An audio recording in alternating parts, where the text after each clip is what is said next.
DFL Somalia 2005.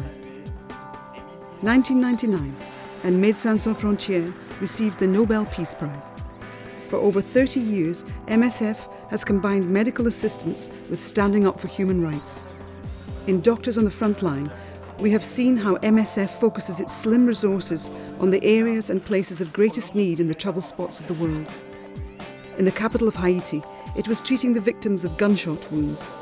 In a remote part of southern Sudan, work centred on feeding the starving. In Honduras, it was help for the child victims of street violence.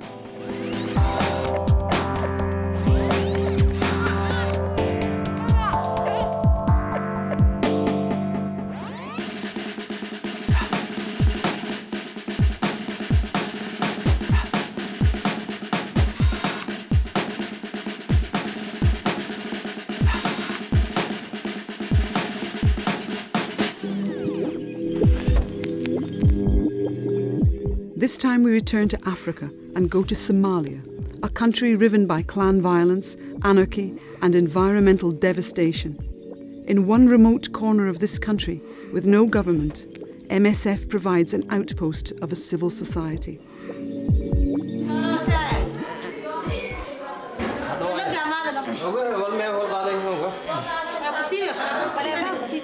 She came from about 40 kilometers from Dinsoor with labor pain for 3 days.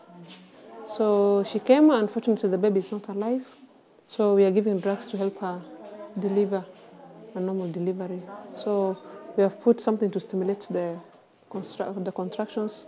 So we are regulating now, and we want to see, to examine her how far she is, then we can. Does she know the baby is not alive? Yeah, she was informed. The mother appeared resigned to the loss. In Somalia, 1 out of 10 babies die at birth.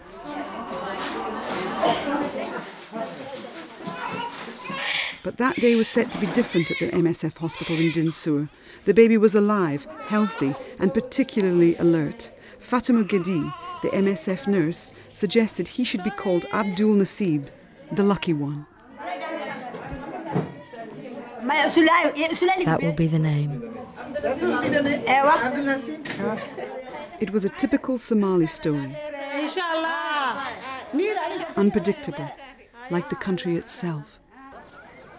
Since the fall of President Mohammed Said Barre in 1991, Somalia has been the only country in the world without a central government. Warlords hold sway in the anarchy and inter-clan fighting. At the beginning of the 90s, Operation Restore Hope, a United Nations humanitarian mission backed by the US, was a fiasco. The news coverage ensured that Somalia as a place of ceaseless violence is imprinted on our minds.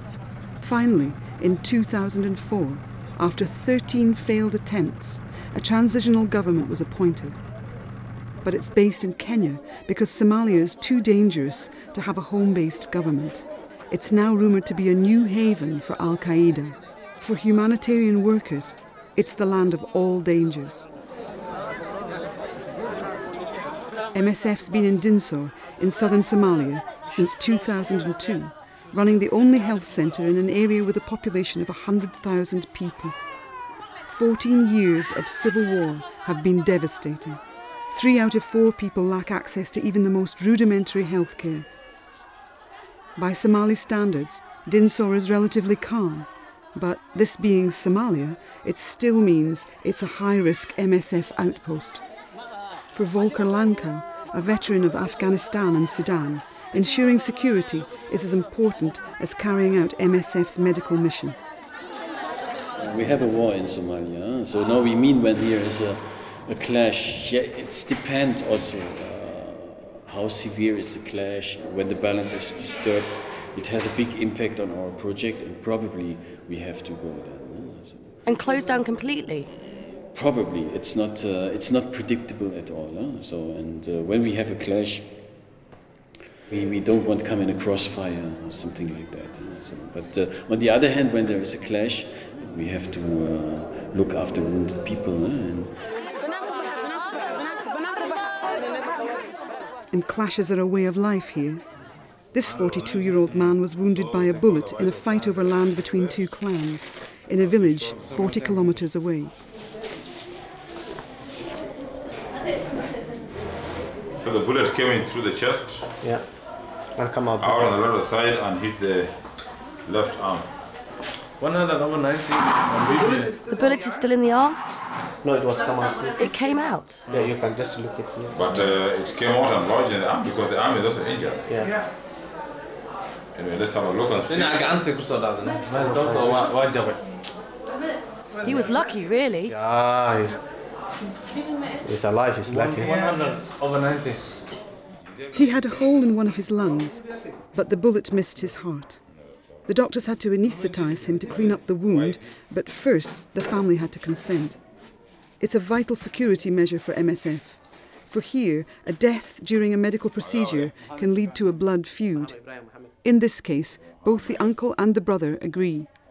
For them, dying in a fight or in an operating room amounts to the same thing. He said, the uncle, he said, as soon as possible, he said, I will go back. He said, let it sign now. He said, the war is still continue. We want to go back for the war. They want to go back and fight? Yeah, they want to go back to fight. But the signs of fighting they can see is not very good. Why do they want to go back and fight?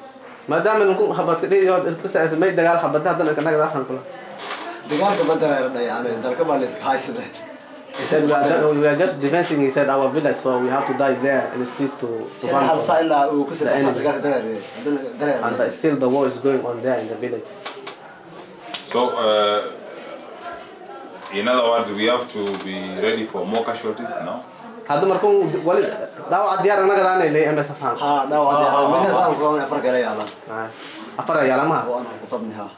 Still 4 there, but they are soft, injury.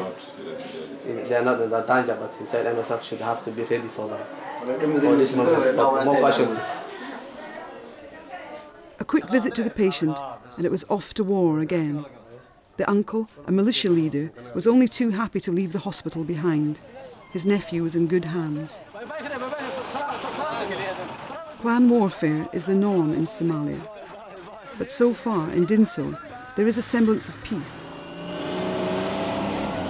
For 3 years, a group called Rahenwain Resistance Army, or the RRA, controlled the district. But internal conflicts put an end to that era, and authority is now in the hands of clan elders. MSF deals with them.